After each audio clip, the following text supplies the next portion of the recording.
For 6 months, the baby was dying. Every specialist said the same thing. Nothing we can do.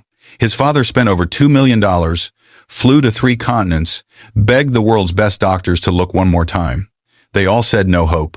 Then a housekeeper noticed something no one else did, and what she discovered about that child's condition will shake you to your core. Before we continue, let me ask you something. Someone out there is invisible, working hard, dreaming big, being ignored. Watching this gives them a voice. You leaving without subscribing keeps them silent. So which one are you? Hit subscribe. Comment where you're watching from. Prove you're different. Now, let's continue. Ethan Ashford was a billionaire. Private helicopters, oceanfront estates, more wealth than most families see in 20 generations. But his son Liam was wasting away. 18 months old, losing weight every single week. Ethan tried everything. Mayo Clinic, London's Great Ormond Street, specialists in Geneva who charged $75,000 per consultation. They ran every test modern medicine could offer. All of them delivered the same crushing verdict. Genetic condition, untreatable. Prepare yourself. But Ethan couldn't prepare himself because Liam was all he had left. His wife died bringing that boy into the world. So Ethan kept searching, kept spending, kept praying for someone to prove the experts wrong. What he didn't know, the answer wasn't in a hospital across the ocean. It was standing in his kitchen, wearing yellow cleaning gloves, too afraid to speak. What happened when she finally broke her silence? You need to hear this story all the way through. Before we go any further, hit that subscribe button, leave a like on this video, and drop a comment telling me where you're watching from right now. I truly believe this story found you today for a reason. Sarah's hands trembled as she folded the tiny blue onesie. 6 months ago, when she first started working at the Ashford estate, this same outfit had hung loose on baby Liam's frame. Now it would swallow him whole. She pressed the cotton fabric against her chest and closed her eyes.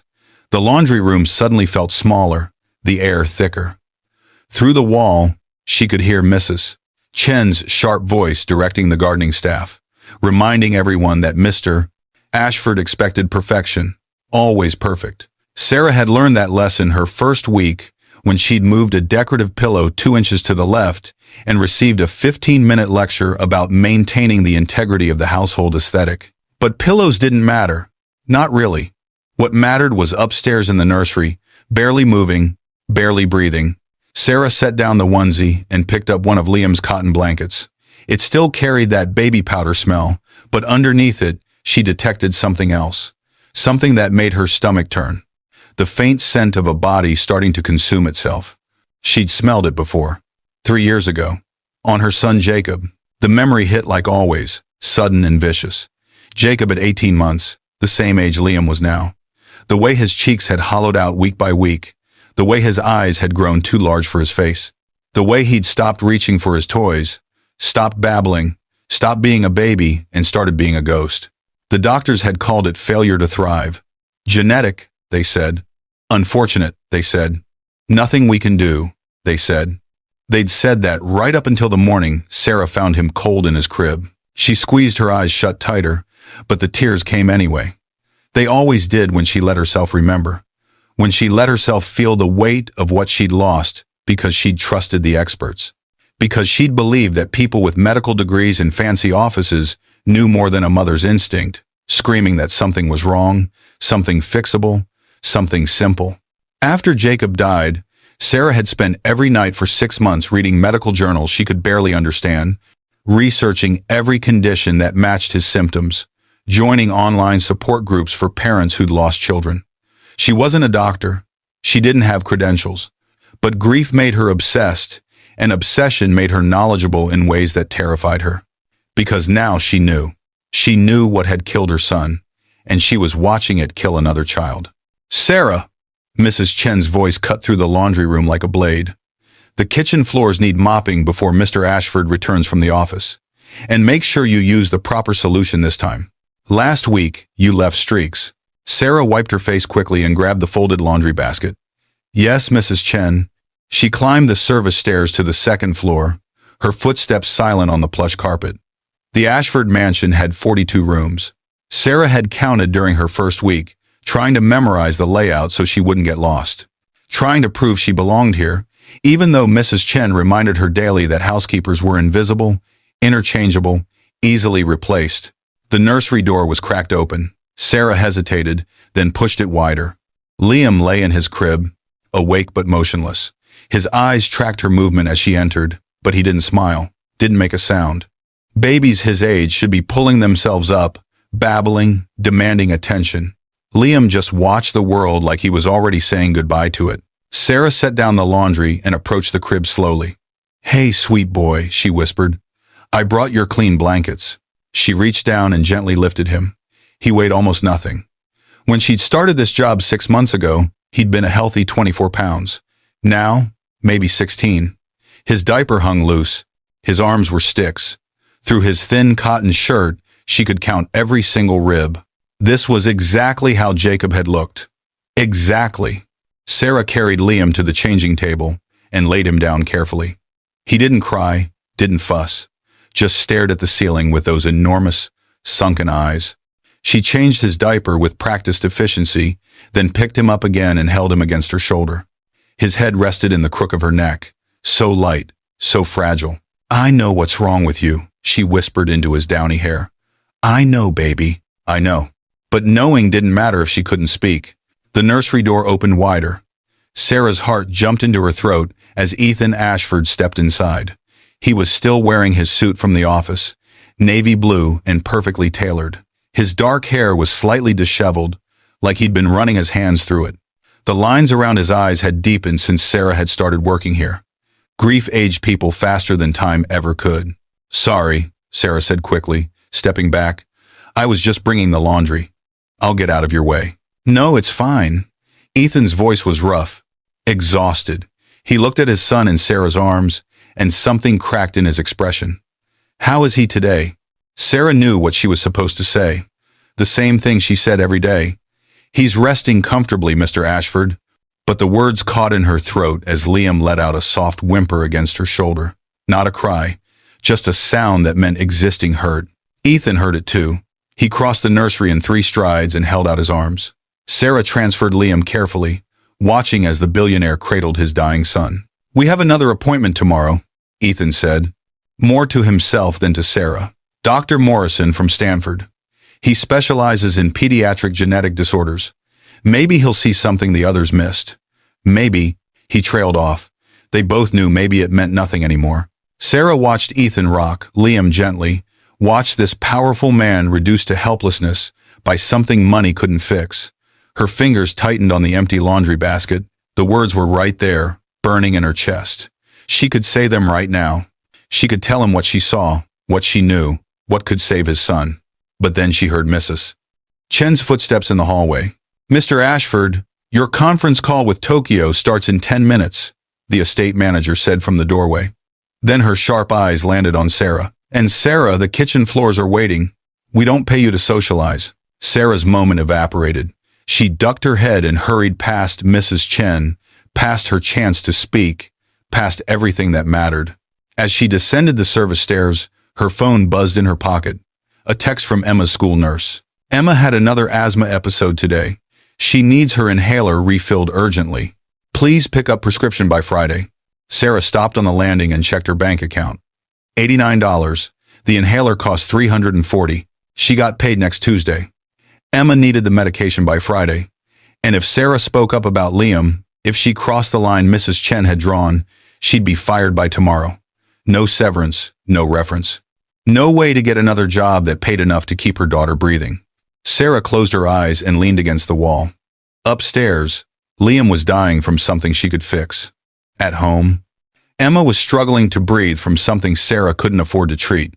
And she was just the housekeeper, just the help, just someone who cleaned floors and folded laundry and wasn't supposed to have opinions about anything that mattered. She opened her eyes and continued down the stairs to mop the kitchen floor, leaving wet streaks behind her because her hands wouldn't stop shaking. Asterisk, asterisk. What do you think happens next? Drop a comment and let me know if you've ever felt invisible, like you had something important to say but no one would listen. And if this story is hitting you in the chest the way it's hitting me, go ahead and subscribe. We're just getting started. Asterisk, asterisk. The kitchen floor gleamed under the recessed lighting, but Sarah barely noticed. She was on her hands and knees, scrubbing the same spot for the third time, when she heard the scream. It came from upstairs, high-pitched, terrified. Ethan's voice. Sarah dropped the mop and ran. She took the main staircase this time, not caring that housekeepers were supposed to use the service entrance. Her wet shoes left prints on the marble as she sprinted down the hallway toward the nursery. Mrs. Chen appeared from the study, her face sharp with disapproval, but Sarah didn't stop. Ethan was standing over the crib, his phone pressed to his ear, his free hand hovering over Liam like he was afraid to touch him. "He's not responding," Ethan said into the phone, his voice cracking. "He won't wake up, his breathing is shallow." "Yes, I'll stay on the line. Please, just send someone now." Sarah moved to the crib. Liam lay completely still, his chest barely rising. His lips had a faint blue tinge. "What happened?" Sarah asked. "I don't know." Ethan's hand was shaking. "He was fine 20 minutes ago. I put him down for his nap and then I heard nothing. No sounds at all. So I came to check, and he's..." Sarah reached into the crib and lifted Liam. His body was limp, unresponsive. She laid him on the changing table and tilted his head back slightly, checking his airway. His breathing was there, but weak. So weak. "The ambulance is 10 minutes out," Ethan said, his eyes wild. "What do I do? Tell me what to do." Sarah's hands moved on instinct. She'd been trained in basic first aid when Emma was born, just in case. She checked Liam's pulse, rapid but present. She looked at his fingernails, pale, almost translucent. She touched his skin, cold and clammy. This was exactly what had happened to Jacob. 3 days before he died, he'd had an episode just like this. The doctors had called it a crisis event. They'd stabilized him in the hospital, run more tests, found nothing conclusive, sent him home with instructions to monitor him closely. 2 days later, he was gone. "Mr. Ashford," Sarah heard herself say. "When did he last eat?" "What?" Ethan looked at her like she was speaking another language. "When did he last take his bottle? What time?" I don't know." The day nurse gave him one around 2. "He only took an ounce. He never finishes anymore." Sarah's mind raced. It was now almost 6. 4 hours since he'd eaten, and he'd barely consumed anything. His body was running on empty, shutting down system by system because it had no fuel left. "What formula are you using?" Sarah asked. "What does that matter right now?" Mrs. Chen's voice came from the doorway, ice cold. "Mr. Ashford, the ambulance is almost here. Sarah, you need to step away from the baby. You're not qualified to..." "Answer me," Sarah said, ignoring her. "What formula?" Ethan blinked, thrown by the urgency in her voice. "NutriStart Premium. The pediatrician recommended it. It's supposed to be the best." "Why?" "NutriStart Premium. The same formula Jacob had been on." Sarah's heart hammered against her ribs. This was it. This was her moment. She could stay silent, let the ambulance come, let the hospital run their tests, and find nothing like they always did. Let Liam follow the same path Jacob had taken. Or she could speak. She looked down at the baby on the changing table, at his tiny chest struggling to pull in air, at his closed eyes and blue-tinged lips. She saw Jacob's face superimposed over Liam's. Heard her own voice from 3 years ago, too timid to question the experts, too afraid to trust what she knew in her gut. "He needs a different formula," Sarah said quietly. The room went silent. Mrs. Chen's voice cut through like a whip. "Excuse me?" Sarah didn't look at her. She kept her eyes on Ethan. "The formula is wrong. His body can't process it. He's starving even though you're feeding him. It's not genetic. It's not untreatable. It's the formula." Ethan stared at her. "The specialists have reviewed his diet multiple times. They all said, they're wrong." Sarah's voice was stronger now, steadier. "I've seen this before. The exact same symptoms. The weight loss, the lethargy, the episodes like this. It's severe formula intolerance combined with gut malabsorption. His intestines can't break down the proteins in NutriStart. He needs a hypoallergenic amino acid formula. He needs it immediately." Mrs. Chen stepped forward, her face flushed with anger. "Mr. Ashford, this woman is a housekeeper. She has no medical training. She cannot. My son had this." The words came out of Sarah like a confession. "My son Jacob, he died from this. 18 months old. Same age as Liam. Same symptoms. Same formula. The doctors told me it was genetic, that nothing could be done. I believed them, and he died." Her voice cracked, but she pushed through. After he died, I spent months researching. I found other parents online whose children had died the same way. I found medical studies about protein malabsorption in infants. I found everything too late to save my son. But I can save yours. Ethan's face had gone pale. You lost a child? 3 years ago. Tears were streaming down Sarah's face now, but she didn't wipe them away. And I have watched your son decline the exact same way for 6 months. The exact same way. I see my Jacob in him every single day. And I have stayed silent because I'm nobody. Because I'm just the housekeeper. Because I was too afraid of losing this job to tell you that your son doesn't have to die. The room was absolutely still. Even Mrs. Chen had gone quiet. Ethan looked down at Liam on the changing table, then back at Sarah. You're certain? I have never been more certain of anything in my life. Sirens wailed outside. The ambulance had arrived. Ethan made a decision. Mrs. Chen, call Dr. Rothschild. Tell her to meet us at the hospital. Tell her I want a complete review of Liam's formula and diet. He carefully scooped Liam into his arms. Sarah, you're coming with us. Mr. Ashford, this is highly irregular, Mrs. Chen protested. You can't possibly be considering medical advice from... She lost her son to this, Ethan said, his voice hard. She has no reason to lie, and every specialist I've paid a fortune to has given me nothing but hopelessness. So yes, I'm listening to my housekeeper, because right now, she's the only person who's given me any hope at all. He looked at Sarah. Get your things, now. Sarah ran to the laundry room and grabbed her purse. Her phone buzzed again, another text from Emma's school. She silenced it and ran back upstairs. The paramedics were already loading Liam into the ambulance. Ethan climbed in beside his son, then reached down to help Sarah up. As the ambulance doors closed, Sarah caught a glimpse of Mrs. Chen standing in the mansion's doorway, her face twisted with fury. Sarah had just crossed every line, broken every rule, risked everything, and there was no going back now. The ambulance screamed through the streets, its lights painting the evening red and blue. Inside, a paramedic was placing an oxygen mask over Liam's tiny face, while another started an IV line. Vitals are stabilizing, one of them said, but he's severely dehydrated and malnourished.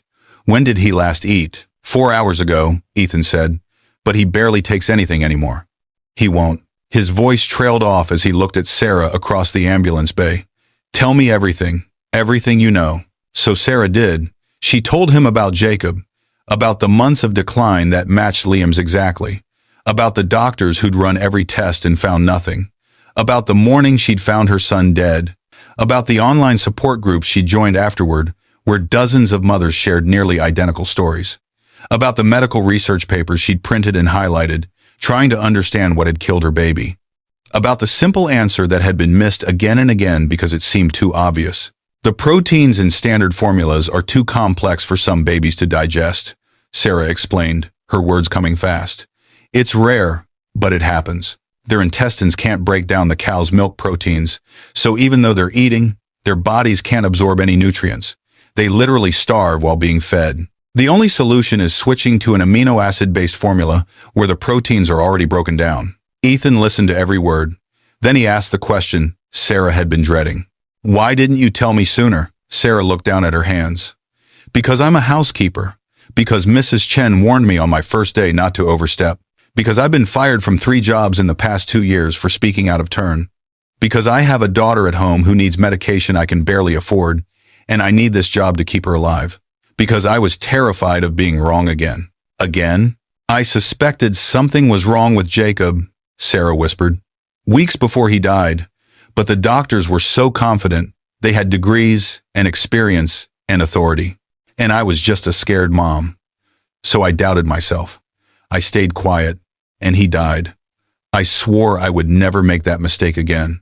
But then I got hired at your house, and I saw Liam, and I knew, but I was still too afraid. The ambulance pulled up to the emergency entrance. The doors flew open, and the paramedics rushed Liam inside, Ethan running beside the gurney. Sarah followed behind, suddenly aware that she was in a hospital wearing her cleaning uniform, yellow rubber gloves still tucked in her apron pocket. A woman in an expensive suit was waiting in the emergency bay. Tall, silver hair pulled back in a severe bun, the kind of posture that announced authority before she even spoke. Dr. Victoria Rothschild. She looked at Liam on the gurney, then at Ethan, then at Sarah. Her eyes narrowed. "Mr. Ashford, I came as quickly as I could. What happened?" "Liam had a collapse," Ethan said. Non-responsive, shallow breathing. "They've stabilized him, but Dr. Rothschild, I need you to evaluate his formula. I need you to consider the possibility of protein malabsorption." Dr. Rothschild's expression didn't change. "We've evaluated his diet extensively. His condition is genetic. Changing formula won't." "Please." Ethan's voice cracked. "Just consider it." Dr. Rothschild's eyes flicked to Sarah again. "Who is this?" "Someone who lost her son to the same condition," Ethan said. "Someone who thinks we've been missing something obvious." The temperature in the room dropped 10 degrees.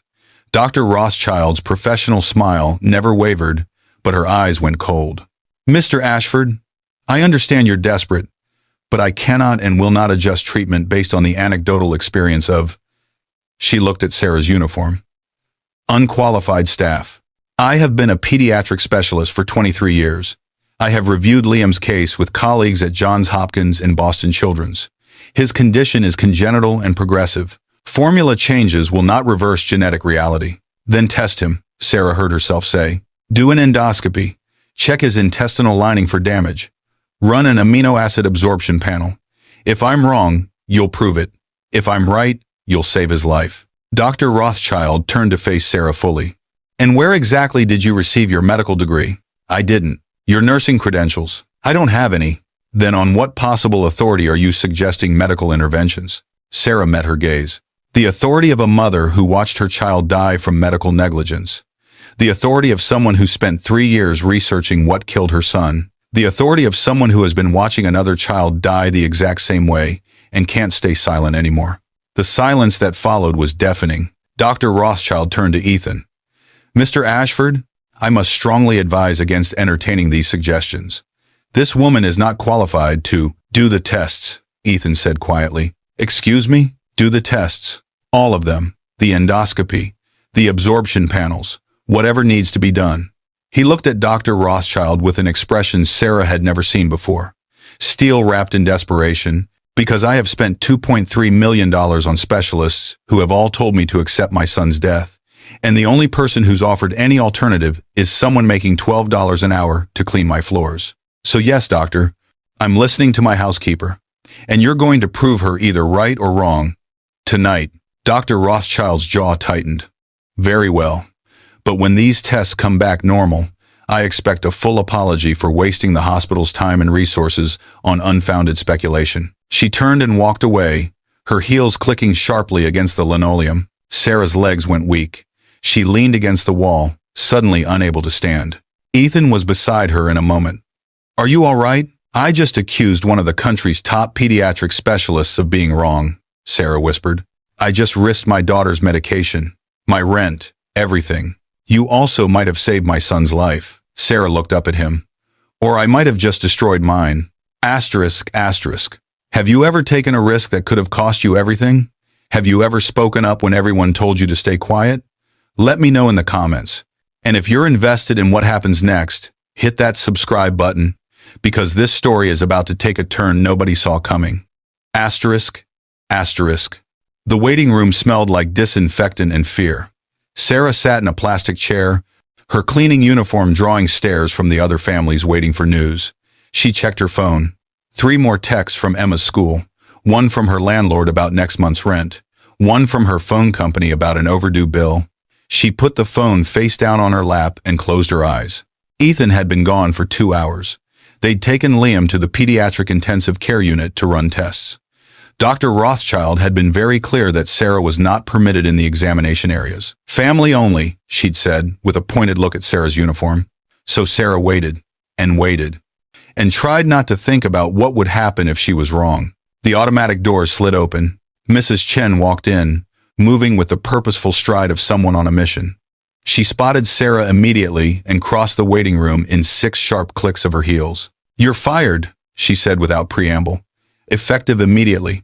Security will meet you at the estate to collect your keys. You have 1 hour to remove your personal items from the staff quarters." Sarah looked up at her. "Mr. Ashford hasn't. Mr. Ashford is not thinking clearly right now. He's desperate and grief-stricken, which makes him vulnerable to manipulation. Mrs. Chen's voice was crisp, professional. But I am thinking clearly. You overstepped your position. You provided unlicensed medical advice. You undermined a respected specialist. And worst of all, you gave a dying man false hope. That is unconscionable. I gave him the truth. You gave him your opinion. There's a difference. Mrs. Chen held out a manila envelope. Your final paycheck, minus deductions for the uniform you're currently wearing. Sign the termination paperwork, and this can be handled quietly. Refuse, and I'll make sure every household in this city knows exactly what kind of employee you are. Sarah stared at the envelope. Inside was probably $600, maybe $700 if she was lucky. Not enough for Emma's inhaler, not enough for rent, not enough for anything that mattered. Sign it, Mrs. Chen said. Take your money. Walk away before this gets worse. Sarah's hands trembled as she reached for the envelope. Her fingers touched the paper. One signature, and this nightmare ended. She could find another job. Maybe not one that paid as well, but something. Anything. She could grovel to her landlord for an extension. She could ask Emma's doctor about a payment plan for the medication. She could survive. But Liam might not. Sarah pulled her hand back. No. Mrs. Chen's eyebrows rose. Excuse me? I'm not signing. Sarah stood up, her legs steadier than she expected. Mr. Ashford told me to come to the hospital. He asked me to explain what I know. Until he tells me to leave, I'm staying. You're making a serious mistake. I've made plenty of those. This isn't one of them. Mrs. Chen's expression hardened into something cold and dangerous. You have a daughter, don't you? Emma, 7 years old, chronic asthma, currently attending Riverside Elementary on a partial scholarship that requires your employment verification every semester. Sarah's blood went cold. Don't. I'm simply pointing out that your decisions have consequences. For you and for her. Mrs. Chen tucked the envelope back into her bag. I'll be in my car. You have 30 minutes to reconsider. After that, I made some calls. She walked away, her heels clicking like a countdown. Sarah sank back into the chair, her heart racing. This was exactly what she'd been afraid of. This was why she'd stayed silent for 6 months. Because speaking up didn't just risk her own future. It risked Emma's. Her phone buzzed. A text from her daughter. Mom, when are you coming home? I'm scared. I can't breathe well. Sarah's hands shook as she typed back. Soon, baby. Use your rescue inhaler. The blue one. We're out. The nurse said we need a refill. Sarah closed her eyes. Of course they were out. The prescription expired last week. She'd been meaning to call the doctor, but between double shifts and trying to keep the Ashford household running, she'd forgotten. Another text came through. Mom? I know, sweetheart. I'll fix it, I promise. But how? If she walked away now, signed Mrs. Chen's papers, took the severance, she could pick up Emma's medication tonight. She could hold her daughter and tell her everything was going to be okay. But upstairs, Liam was fighting for his life. And if Sarah left now, if she let Mrs. Chen silence her, then her testimony meant nothing. Doctor, Rothschild could dismiss her observations as the ramblings of an unqualified housekeeper. Ethan might doubt what Sarah had told him, and Liam would go back on the same formula that was killing him. Sarah looked at her phone, at Emma's message, waiting for a response, at her beautiful, struggling daughter who needed her mother to choose her. Then she looked at the elevator that led to the PICU, to Liam, who had no one else fighting for him, whose mother was gone, whose father had spent millions on experts who couldn't see what was right in front of them. She thought about Jacob, about the moment she'd found him in his crib, already cold, about the guilt that had lived in her chest for 3 years like a stone, about the promise she'd made at his grave that if she ever had a chance to save another child, she wouldn't stay silent. Sarah stood up and walked to the elevator. She pressed the button for the 4th floor. When the doors opened, a nurse at the desk looked up. I'm sorry. This floor is family only. I'm with the Ashford case, Sarah said. Ethan Ashford asked me to be here. The nurse checked her computer, frowned, then nodded. Room 412. But you'll need to wait outside until the tests are complete. Sarah found room 412. Through the window, she could see Ethan sitting in a chair beside Liam's bed, his head in his hands. The baby was surrounded by machines, IV lines running into his tiny arms, monitors beeping steadily. She didn't go in. She just stood outside the door, keeping watch, being present, refusing to leave. 20 minutes later, Dr. Rothschild emerged from a different patient room and spotted Sarah in the hallway. Her expression flickered with something that might have been surprised, then settled back into professional coldness. "You're still here." "I'm still here." Dr. Rothschild moved closer, lowering her voice. "Let me be very clear about something. If these tests come back negative, if there's no evidence to support your theory, I will personally ensure that you face consequences for practicing medicine without a license. That's a felony in this state. You could face prison time. Do you understand?" Sarah's throat was dry, but her voice was steady. "I understand." "Then why are you still here?" "Because I'm right." Dr. Rothschild studied her for a long moment. Then she said something Sarah didn't expect. "I had a patient once, 10 years ago, 18-month-old boy, same symptoms as Liam. We ran every test, found nothing conclusive, diagnosed it as genetic failure to thrive. The parents were devastated, but they accepted our assessment. The child died 3 weeks later." She paused. 2 years after that, I attended a conference where a gastroenterologist presented on amino acid malabsorption in infants. The symptoms she described were identical to that child's. Identical. And I realized we'd missed it. We'd diagnosed a treatable condition as genetic and let a child die. Sarah stared at her. "Then why are you fighting me on this?" "Because I reported it," Dr. Rothschild said quietly. "I reported the error to the hospital ethics board. I testified that we'd made a mistake. And do you know what happened? The family sued. The hospital settled for $4 million. My malpractice insurance tripled. I spent 2 years defending my medical license. My reputation was nearly destroyed because I admitted we were wrong. So you learn to never admit mistakes. I learned that in medicine, certainty is currency. Doubt is death." Dr. Rothschild's eyes were hard. "If I admit error on the Ashford case, especially after charging them hundreds of thousands for consultations, it opens the door to questions about every other diagnosis I've made. Every other child I've treated. My career is built on being right. I cannot afford to be wrong. Even if being wrong kills a child. I am not wrong about Liam Ashford." "Then prove it," Sarah said. "Let the tests speak." Dr. Rothschild held her gaze for another moment, then walked away without another word. Sarah leaned against the wall, her legs shaking. She checked her phone. A message from Mrs. Chen. 20 minutes. Then I make the calls. Below it, another message from Emma. "Mom, I'm really scared. My chest hurts." Sarah's vision blurred with tears. She was standing in a hospital hallway, betting her daughter's future on a theory she couldn't prove. She was trusting that tests she didn't fully understand would vindicate observations made through the lens of trauma and grief. She was risking everything in the hope that this time she wasn't too late. The door to room 412 opened. Ethan stepped out, his face pale. "They did the endoscopy," he said. "Dr. Rothschild wants to review the results before making any statements. But the gastroenterologist who performed it, he asked me some questions." "What kind of questions?" "About Liam's diet, about when the symptoms started, about what formula we've been using." Ethan's voice cracked. He said he wanted to run one more test. A protein absorption panel. He said if it comes back positive for malabsorption, they'll need to change Liam's formula immediately. Sarah's heart was hammering so hard she could barely breathe. "How long until they know?" 2 hours. Maybe 3. Ethan looked at her, really looked at her. "Sarah, if you're right, if this whole time it was something that simple." "Don't," Sarah said.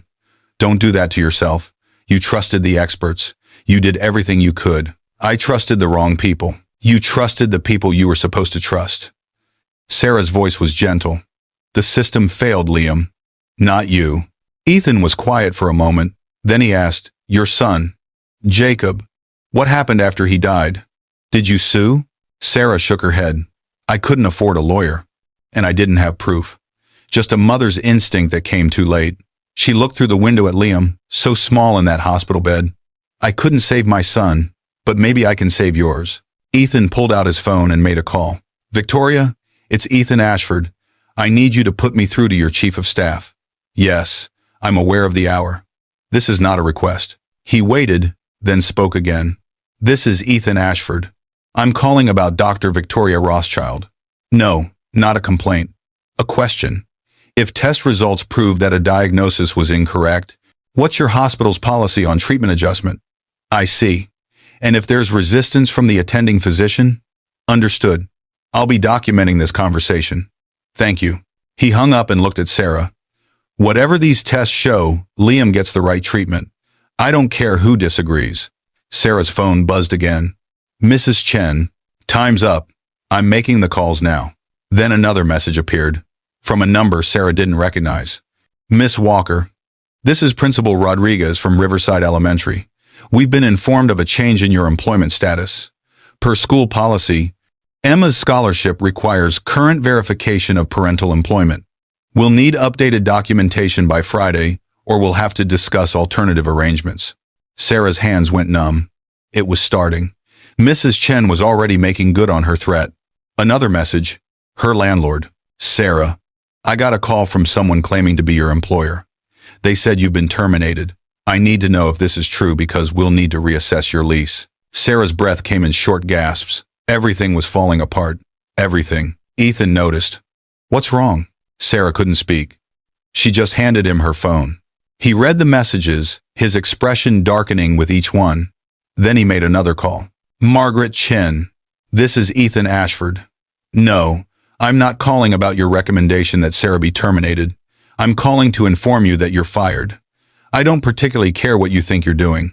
What you are doing is harassing an employee who is currently providing crucial medical insight about my son. Yes, I'm aware of liability concerns. I'm also aware that Sarah told me months ago something was wrong, and you ordered her to stay silent. I have cameras in every room of my house, Margaret, including the nursery.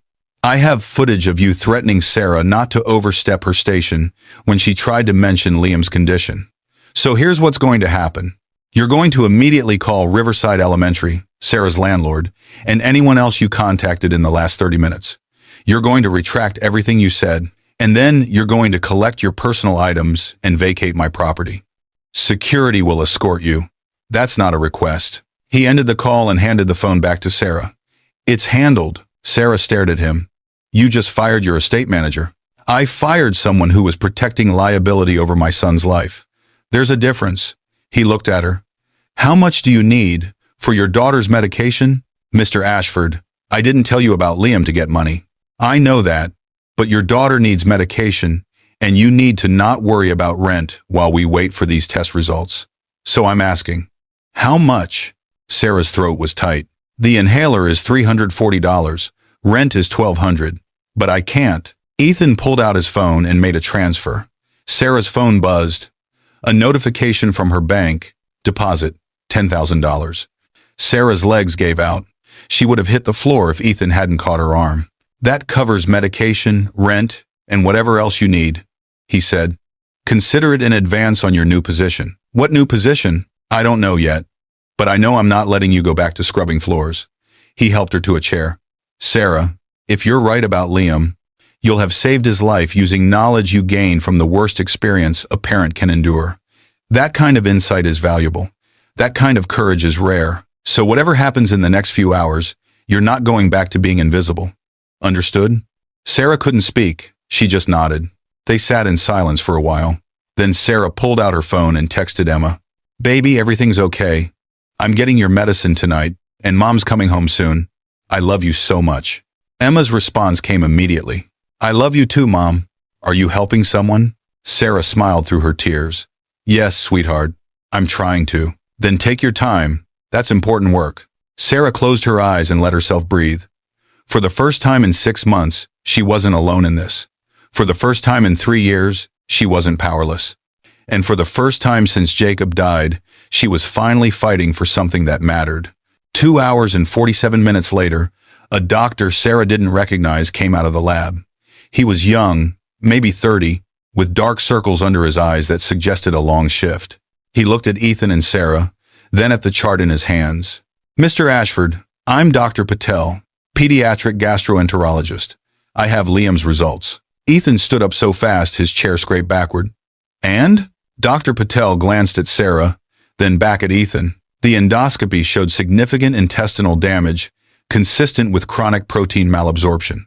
The absorption panel confirms he's unable to process the complex proteins in his current formula. His body is essentially in starvation mode, despite adequate caloric intake. The hallway went completely silent. You're saying she was right, Ethan whispered. I'm saying Liam needs to be switched to an amino acid-based formula immediately. Neocate or Elecare would be appropriate choices. We'll also need to start nutritional rehabilitation carefully to avoid refeeding syndrome. But with proper treatment, he should begin showing improvement within 2 weeks. Full recovery could take 3 to 6 months, but the prognosis is very good. Sarah's vision tunneled. She heard the words, but they didn't feel real. They felt like a dream, like something she'd wished for so hard it had somehow materialized. He's going to be okay? Ethan's voice broke. Yes, Mr. Ashford, your son is going to be fine. Ethan turned to Sarah. She saw the moment it hit him, the full weight of what she'd done, what she'd risked, what she'd saved. He didn't say anything. He just pulled her into a hug and held on like she was the only thing keeping him standing. And Sarah finally let herself cry. Not tears of grief this time. Tears of relief, of redemption, of all the pain and loss and guilt of the last 3 years finally meaning something. You saved him, Ethan said into her hair. You saved my son. I couldn't save mine, Sarah whispered back. But I could save yours. They stood there in that hallway, two parents who'd both lost everything, holding each other up while a baby 3 rooms away started getting the treatment that would give him his life back. Dr. Patel cleared his throat. There's one more thing. Dr. Rothschild is demanding a meeting with both of you. She's in the conference room. Ethan pulled back and wiped his eyes. Then, let's go finish this. Asterisk, asterisk. If you've ever been told you were wrong and then proven right, drop a comment and tell me about it. And if you want to see what happens when Sarah and Ethan walk into that conference room, make sure you're subscribed, because what Dr. Rothschild says next is going to blow your mind. Asterisk, asterisk. The conference room was all glass and steel, the kind of space designed to intimidate. Dr. Rothschild sat at the head of the table, her posture rigid, her hands folded in front of her. 2 hospital administrators flanked her, both in expensive suits. A legal pad sat in front of each of them, already covered in notes. This wasn't a meeting, this was a defense.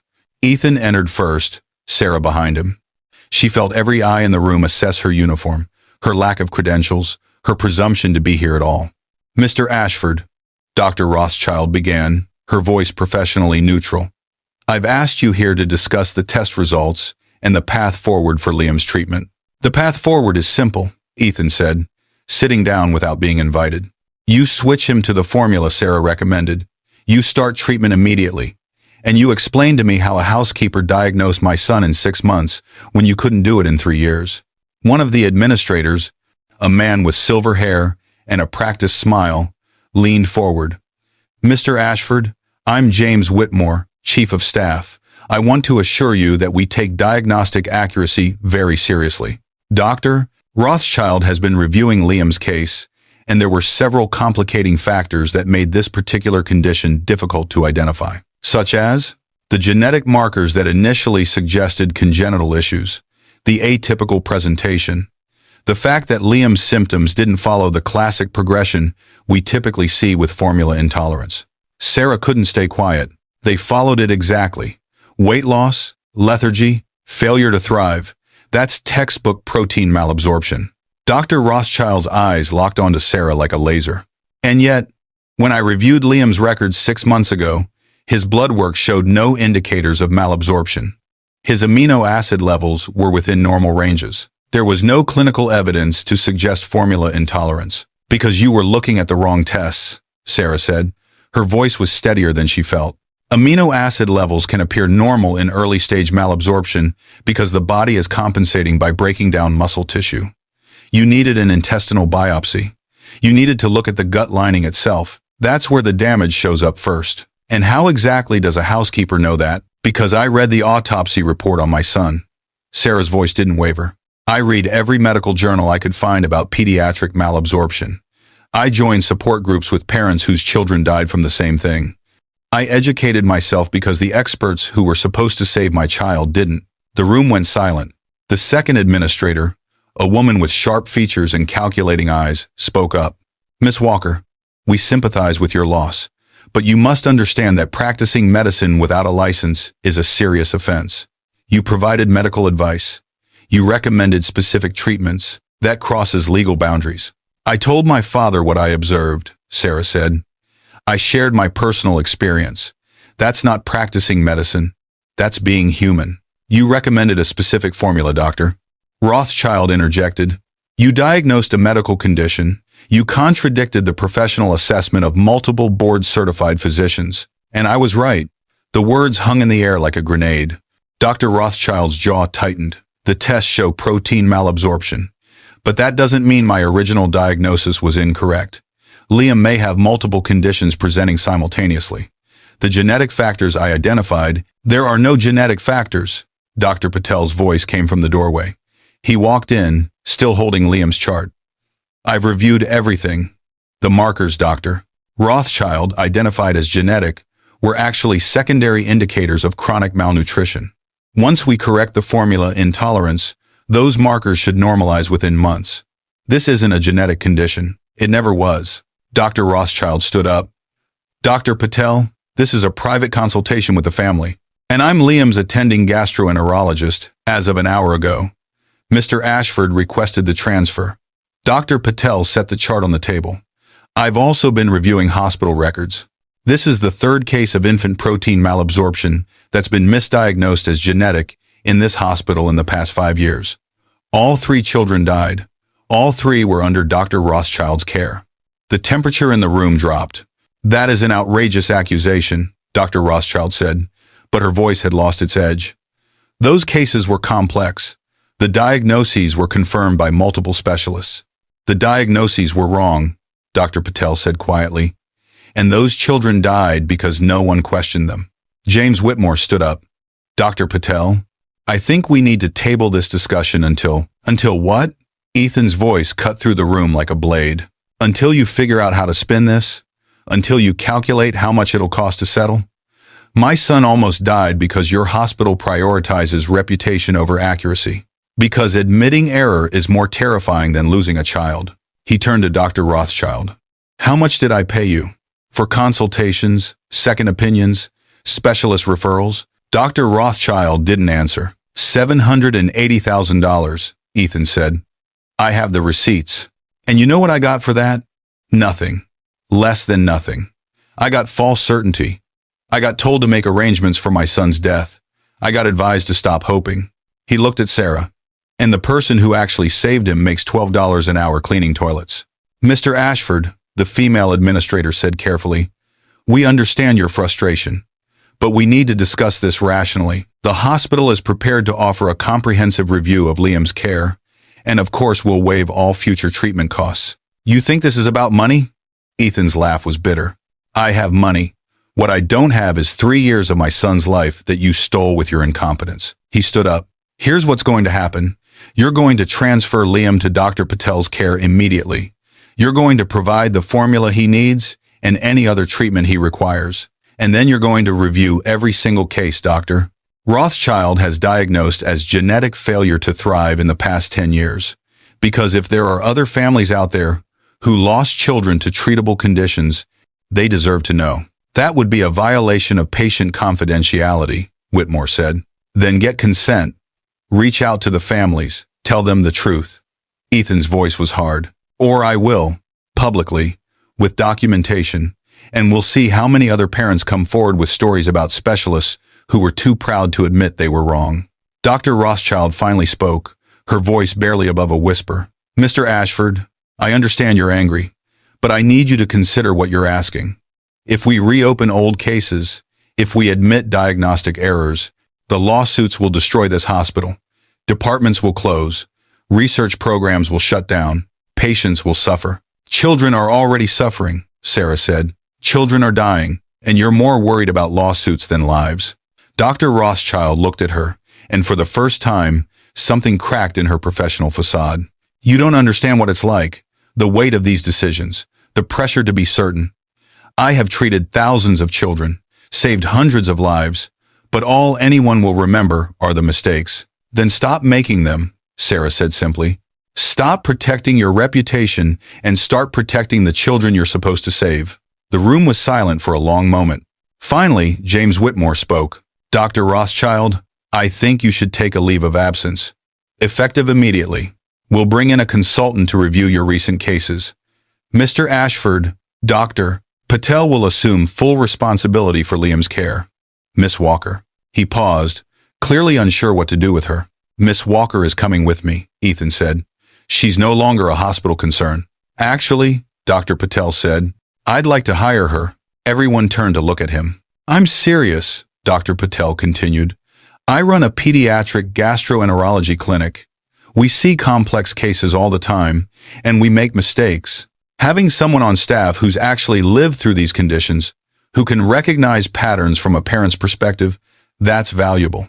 That's the kind of insight medical school doesn't teach. He looked at Sarah. Obviously, you'd need training, certification as a patient advocate or medical liaison. But if you're interested, I'd like to talk about bringing you on board. Parents trust parents.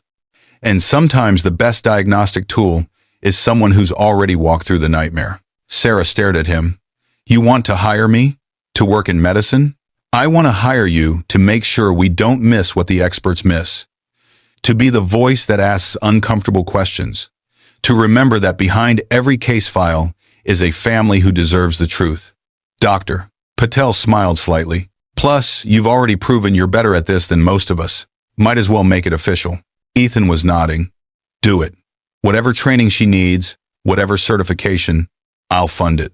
Consider it a donation to making sure no other parent has to go through what I did. Sarah couldn't speak. 6 hours ago, she'd been scrubbing floors and terrified of losing everything. Now she was sitting in a hospital conference room, being offered a job in medicine.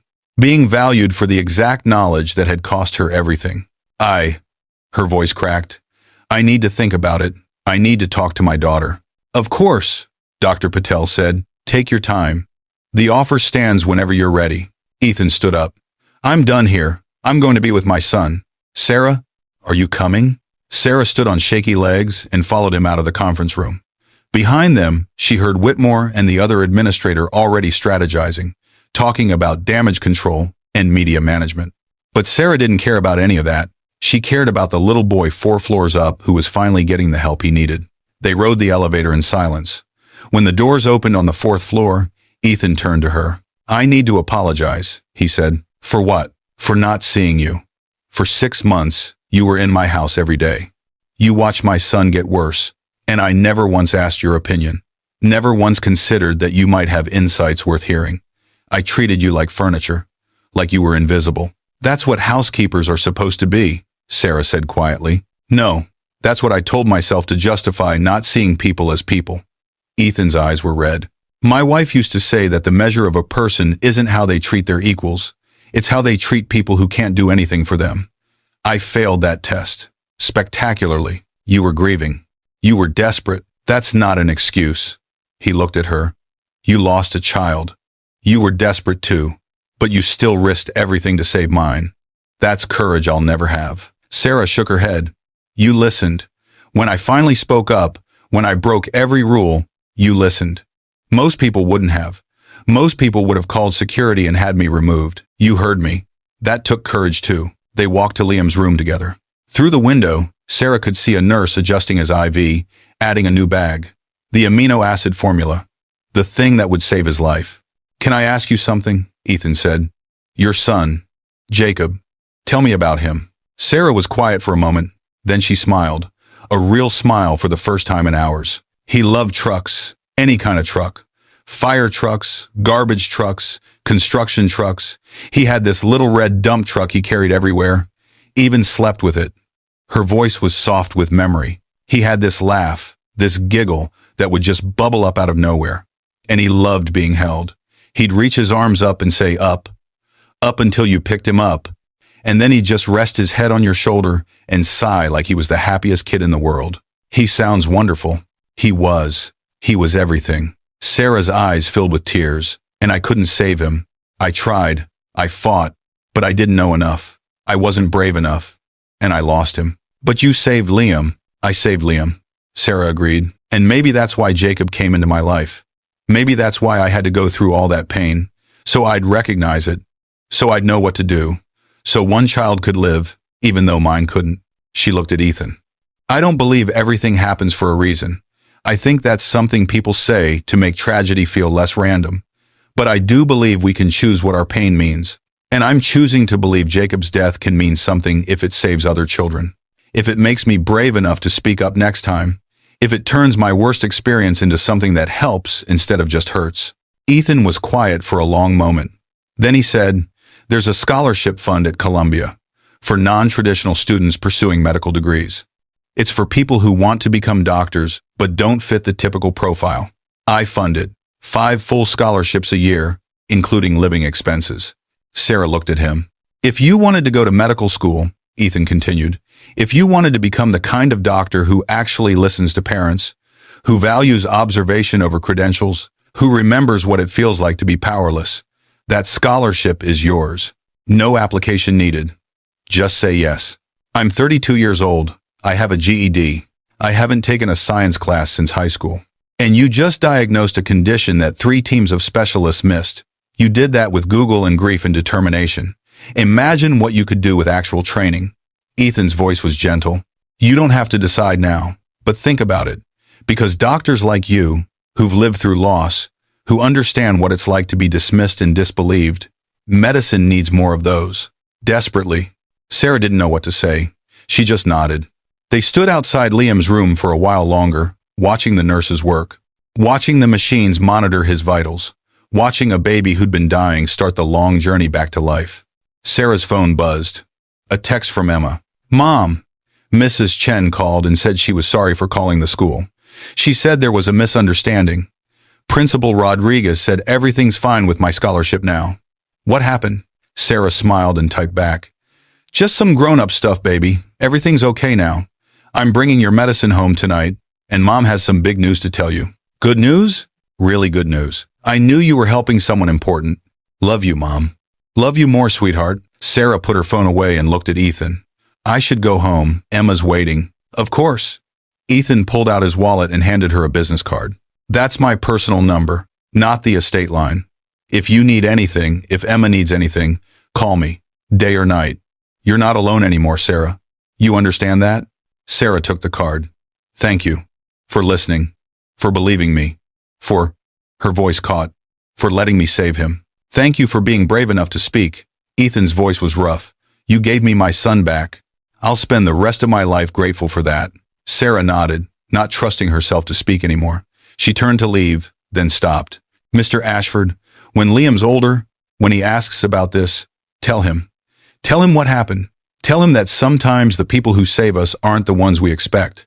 Tell him that everyone has value, regardless of their job or credentials. Tell him to listen to the people others ignore, because that's the lesson here. That's what matters." "I will," Ethan promised. "I'll make sure he knows, and I'll make sure he knows your name, Jacob's name. Both of you will be part of his story. Always." Sarah left the hospital with tears on her face and hope in her chest. She stopped at the pharmacy and picked up Emma's inhaler, paid for with the money Ethan had transferred. Then she drove home to her daughter, to the tiny apartment that had felt like a prison for so long, but tonight felt like a sanctuary. Emma was waiting by the window when Sarah pulled up. She ran out before Sarah even got to the door, threw her arms around her mother's waist. "You're home. You were gone forever." "I know, baby. I'm sorry."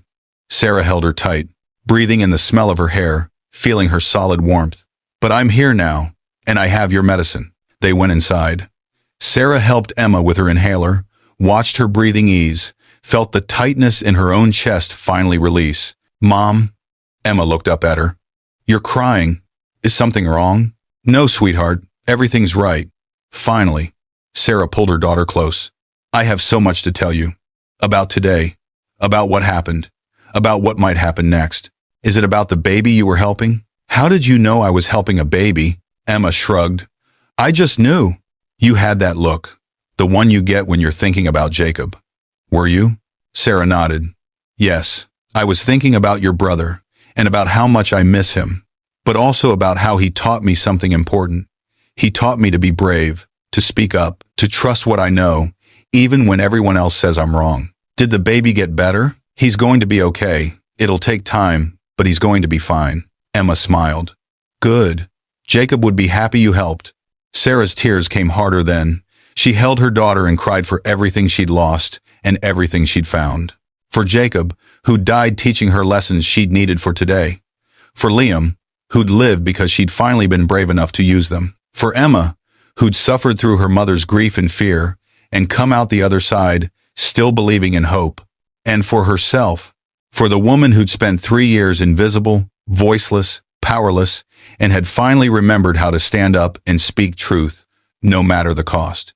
Later that night, after Emma was asleep, Sarah sat at her kitchen table with her laptop. She opened a browser and searched for the Columbia Medical School scholarship Ethan had mentioned. Found the website, read the requirements. Then she opened a blank document and started writing. My name is Sarah Walker. I'm 32 years old. I have a GED and no formal medical training. But I know more about pediatric malabsorption than most specialists because I lost my son to it. And today, I saved someone else's child with that knowledge.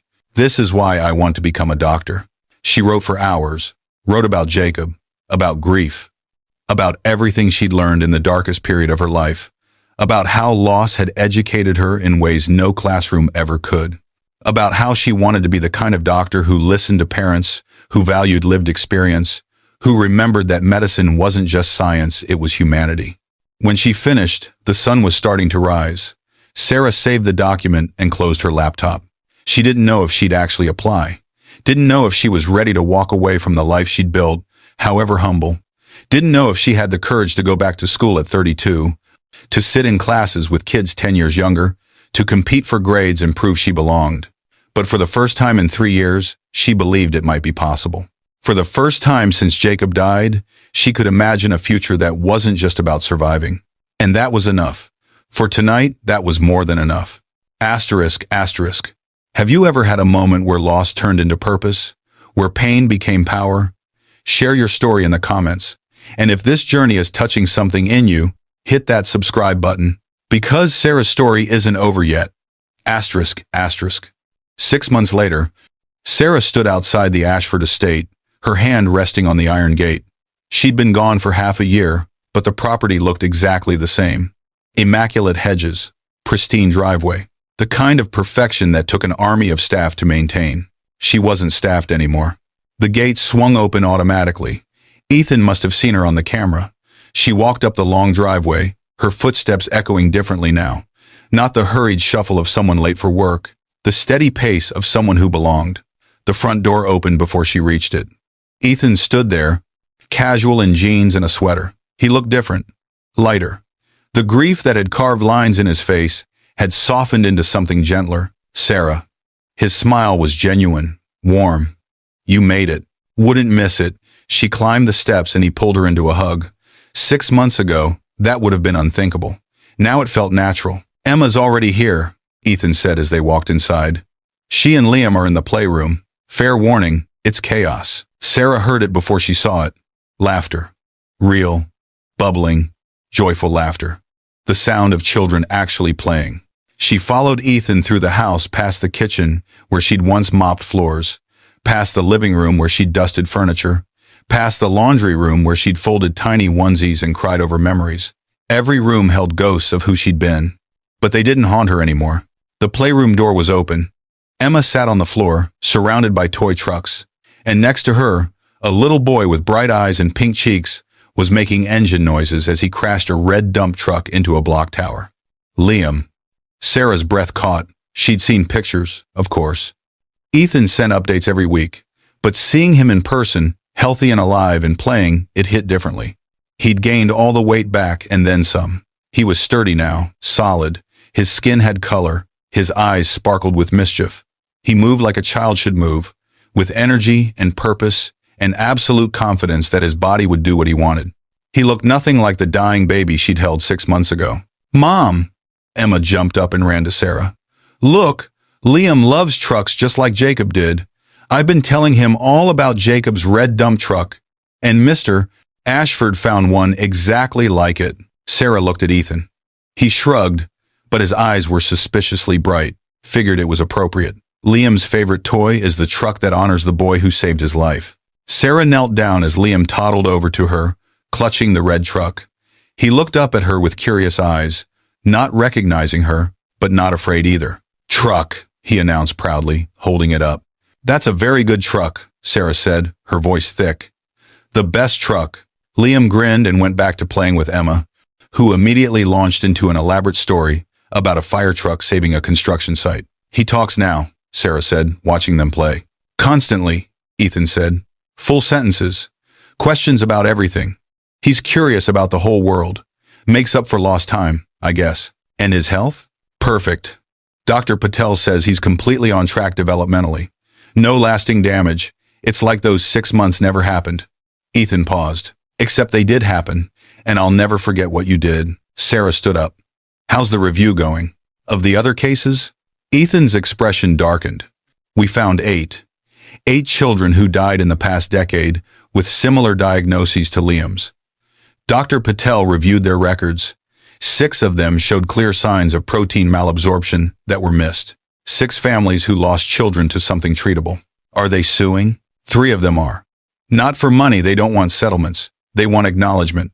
They want the hospital to admit the mistakes publicly, to change diagnostic protocols, to make sure it doesn't happen again. He looked at her. One of the families asked to meet you. They want to thank you for speaking up. They said if you hadn't pushed on Liam's case, their daughter's death would have stayed buried in hospital files forever. Sarah closed her eyes. I wish I'd spoken up sooner. I wish I'd saved Liam faster. Maybe then. Don't. Ethan's voice was firm. You spoke up when you could. You risked everything when most people would have stayed silent. That's enough, Sarah. That's more than enough. A woman's voice came from behind them. He's right, you know. Sarah turned. A woman in her late 50s stood in the doorway, elegant in a simple dress, her silver hair pulled back. She looked familiar, but Sarah couldn't place her. Sarah, this is my mother-in-law, Ethan said. Catherine, Liam's grandmother, the woman whose daughter had died giving birth. Sarah had never met her. Catherine lived in Europe and had been too grief-stricken to visit much in the first year after Liam was born. Mrs. Ashford, Sarah said, I'm so sorry for your loss. Your daughter would have loved you, Catherine interrupted. She crossed the room and took both of Sarah's hands in hers. Margaret always said that the measure of a person was whether they spoke up when it mattered, even if it cost them everything. You did that. You saved my grandson. You gave me the chance to know him, to watch him grow. There aren't enough words to thank you. Sarah's eyes burned. I just did what anyone would do. No, Catherine said gently. Most people would have stayed silent. Most people would have protected themselves. You chose courage. You chose my grandson over your own security. That's not what anyone would do. That's what heroes do. Sarah shook her head. I'm not a hero. I'm just a mother who lost her son and couldn't bear to watch another one die. Then you're a hero who doesn't recognize herself yet. Catherine smiled. Give it time. Ethan's phone buzzed. He checked it and looked at Sarah. Your ride's here. Ride? Come on. There's something I want to show you. Sarah kissed Emma goodbye. Her daughter barely noticed. Too engrossed in playing with Liam, and followed Ethan outside. A black car waited in the driveway. Where are we going? Sarah asked. You'll see. They drove for 20 minutes, leaving the wealthy suburbs behind and heading into the city. The car pulled up in front of a modern building, all glass and steel. A sign out front read, Riverside Pediatric Center. This is Dr. Patel's clinic, Sarah said. Not just his clinic anymore. Ethan got out and held the door for her. Come inside. The lobby was bright and welcoming, decorated with colorful murals of children playing. But Sarah barely noticed the decor. She was staring at the wall behind the reception desk. A plaque hung there, brass and elegant. It read, asterisk, asterisk, the Jacob Walker Memorial Wing, asterisk, asterisk, asterisk, asterisk, dedicated to remembering that the most important medical insights often come from those who've lived through loss.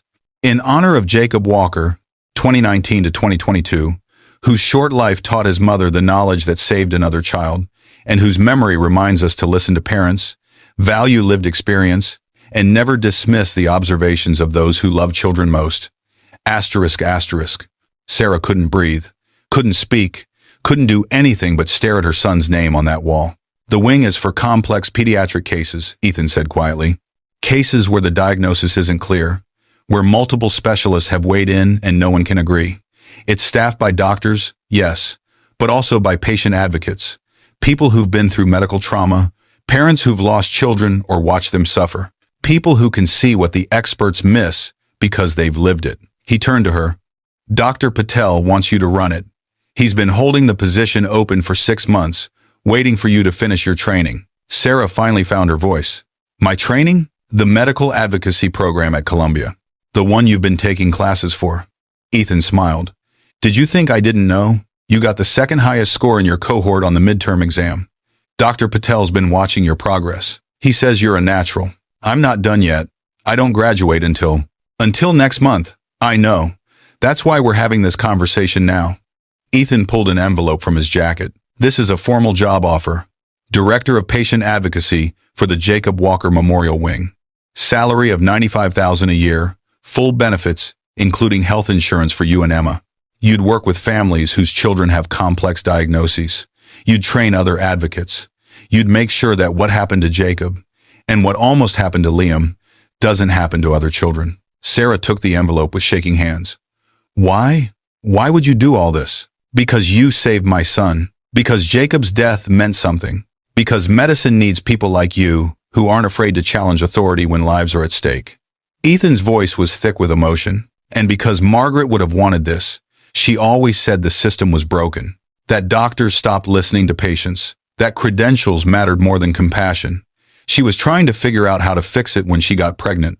When she died, I thought that dream died with her. He looked at the plaque. But you brought it back. You proved her right. And now we're building something in Jacob's name that will save other children. That will honor both of them, Margaret and your son. Sarah was crying openly now. I don't know what to say. Say yes. Say you'll take the job. Say you'll let Jacob's life mean something more than just loss. Sarah looked at her son's name on the wall, thought about the little boy playing with trucks upstairs, thought about the 6 families who now had answers about their children's deaths, thought about all the other families who might be spared that grief because someone finally listened. Yes, she whispered. Yes, I'll do it. Ethan pulled her into a hug. Thank you for everything, for saving Liam, for being brave, for teaching me that the most important voices are often the quietest ones. They stood there for a long moment. Then Ethan pulled back and wiped his eyes. There's one more thing. Come on. He led her down a hallway to a bright, spacious office. Sarah's name was already on the door. *** Sarah Walker, Director of Patient Advocacy, ***. Inside, the desk held a framed photo. Sarah stepped closer and gasped. It was Jacob, her baby boy, smiling at the camera, holding his red dump truck. She'd given that photo to Ethan months ago when he'd asked for a picture to put on the memorial plaque. She didn't know he'd kept a copy. Next to Jacob's photo was another frame. This one held a picture of Liam, healthy and laughing, holding the exact same red truck. So you never forget, Ethan said softly. So you always remember why this matters. Sarah picked up Jacob's photo and held it to her chest. I will never forget. Not for a second. I know. But sometimes it helps to see the faces. To remember that every child is someone's whole world. That's what makes you good at this, Sarah. You never forget that these aren't just cases. They're families. They're love stories that deserve better endings. Sarah set the photo down carefully and looked around the office. At the bookshelves waiting to be filled. At the desk where she'd sit with frightened parents and help them find their voice. At the window overlooking a playground where sick children would hopefully someday play. This was real. This was happening. She was going to spend her days doing the work that mattered most, honoring Jacob by saving other children, using her worst experience to create better outcomes, turning grief into purpose. When do I start? She asked. Whenever you're ready. Next week. Next month. Take your time. Sarah shook her head. Next Monday. I'm ready now. Ethan smiled. I thought you might say that. They walked back to the lobby together. Sarah stopped one more time to look at the plaque. Her son's name is preserved in brass, at the promise that his short life would continue to matter. He'd be proud of you, Ethan said.